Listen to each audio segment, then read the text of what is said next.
What do you do when you need to find something? Maybe you think really hard about where you last had it. Then you look everywhere. Up, down, inside, outside. If you still can't find it, you probably ask someone, "Mom, where's my retainer?" And most of the time, you find it. Unless it accidentally got dropped in here. But there is one thing you can always find. One thing that's always worth searching for. Wisdom. You won't find it under your bed or the bottom of your backpack. But whenever you need some answers, you can turn to God. Please help, God. I don't know what to do. You can find it written down in the pages of God's Word. Wise people see danger and go to a safe place. You can find it when you talk with wise people, like a parent or small group leader. As you grow in wisdom, it becomes easier to discover what you should do and do it. God can always help you figure it out. The more you learn to make wise choices, the more people around you will see God at work in you. That's why wisdom is an amazing way to worship God with your life. Because worship is about more than just singing loud. It's all about living loud.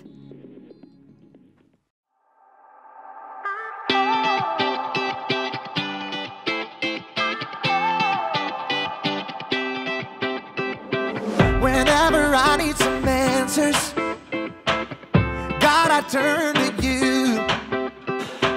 You are my help when I need wisdom. You always see me through. To know that you're chasing after me, it makes me wanna run to where you are. God, you make this journey worth it. I give you all my heart. When I don't know what to do, you help me figure it out. God, I run to you. When I need a solution, I have no doubt that I will run to you. I run to you. I run to you. I run to you. I run to you. Wherever there is freedom, I know that's where you'll be. You make me wanna do what's right and be the best version of me. To know that you're chasing after me, it makes me wanna run to where you are. God, you make this journey worth it.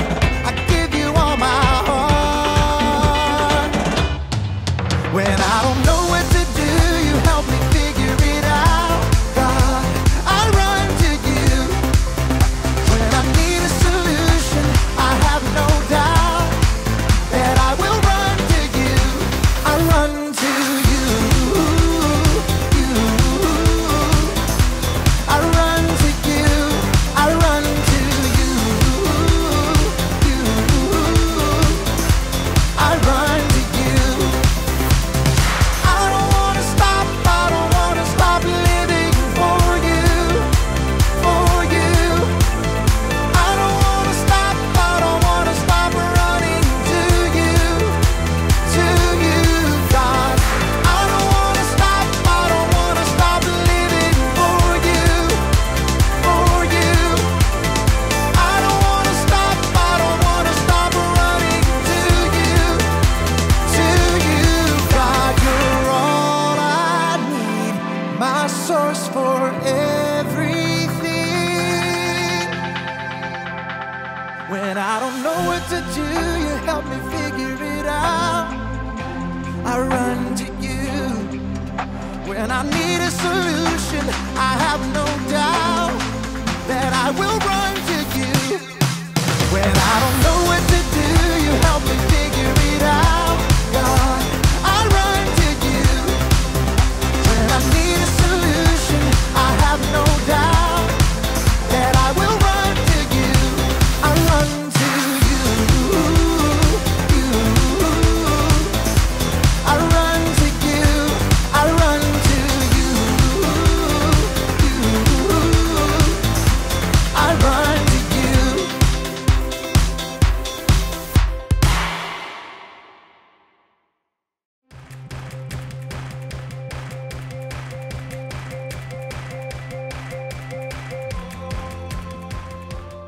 Hello, adventurers! It's me, Haley, or as I am known in treasure hunting circles, Arizona Haley!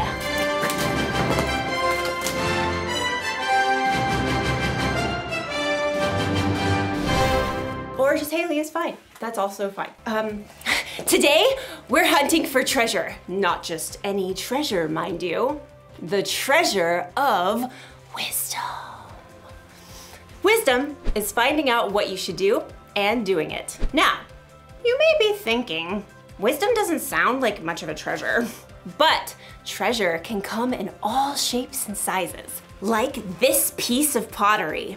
It doesn't look like much, but if you look closer, closest, there. If I had to guess, I'd say this artifact is probably a few thousand years old. Phoenician, probably. These markings suggest that this pot could be of Carthaginian origin. Some archaeologists had to travel a long way to find this fragment.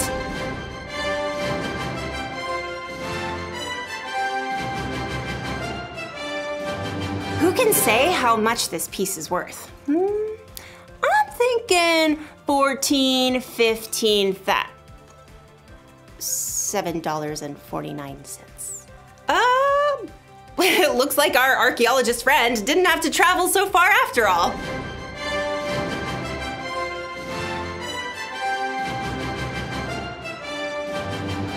You see, you can find treasure anywhere. You can find it halfway across the world.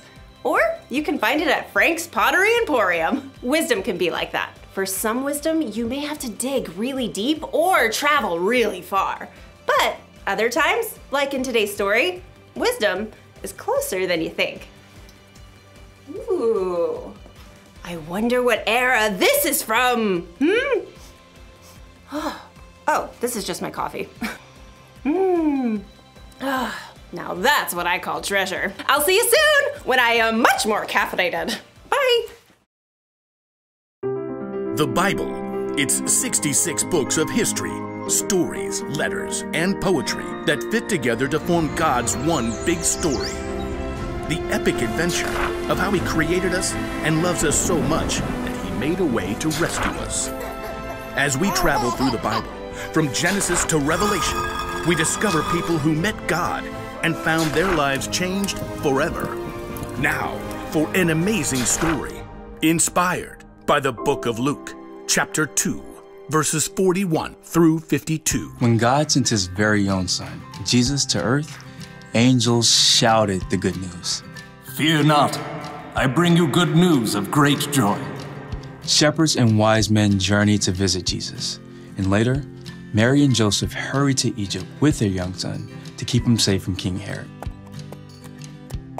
But Jesus wasn't always a baby or a young child. We don't know much about his early years, but he had to learn to walk and talk just like every other child. Mama. He probably learned from Joseph how to hammer nails and smooth pieces of wood for tables and wheels. We do know one very important story from the time Jesus was a boy. One of Jesus' followers, Luke, wrote it down many years later. He begins, every year Jesus' parents went to Jerusalem for the Passover feast. And when Jesus was 12 years old, they went up to the feast as usual. Lentils, water skins, extra sandal straps. Jesus, run and tell your father we're packed and ready to leave. Yes, Mother. The trip from their home in Nazareth to Jerusalem took several days. Friends and family traveled together. Jesus likely spent the day with his cousins and friends, finding his parents at dinner time. I brought sticks for the fire. I'll start this stew. We should reach Jerusalem by noon tomorrow. We don't know what Jesus thought or felt when he saw the city of Jerusalem perched on the rocky hillside ahead. Years later, he would enter the city to the shouts of cheering crowds. But for now, Jesus was just a boy celebrating Passover with his family. You remember where your cousins live, right? We're staying with them again. I can find it. All week, families celebrated with relatives. Together, they enjoyed the Passover feast. You, O Lord our God, have given us festival days for joy, in remembrance of the departure from Egypt.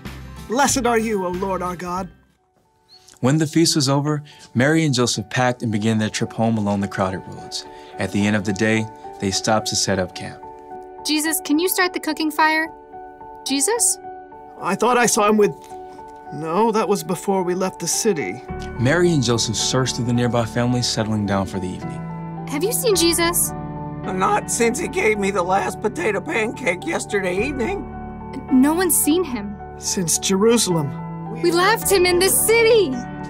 Frantic, Mary and Joseph hurried back to Jerusalem to search for their missing son. They immediately checked the home where they had been staying. Very sorry, but I haven't seen him. Mary and Joseph crisscrossed the entire city. He loved the honey cakes from that bakery.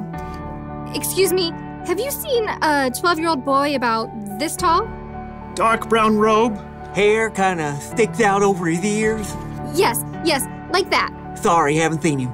They may have checked the swimming hole or the stables, but Jesus was nowhere to be found.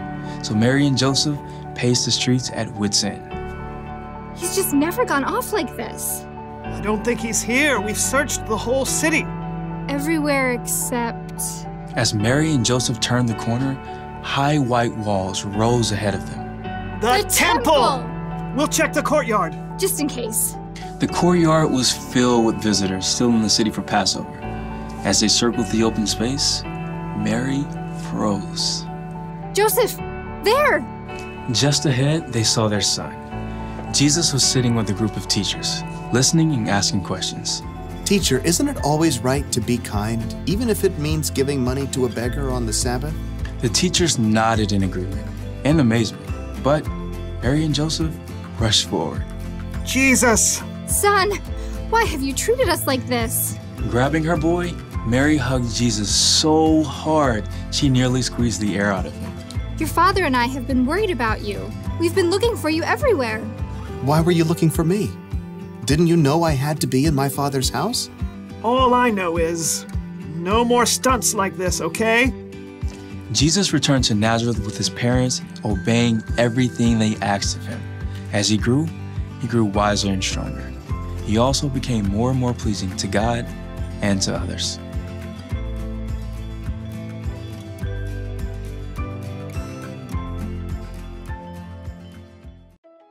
You want to know why wisdom is such a treasure?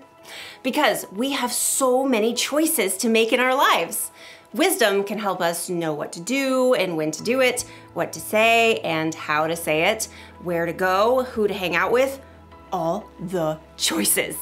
Wisdom is a very valuable treasure. So, where do we find wisdom?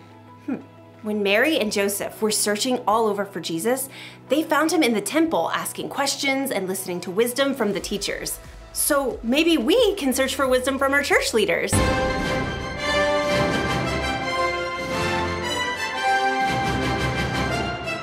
We can tell them how we're feeling and ask them questions when we're not sure of something. Or maybe we can search for wisdom from someone in our family.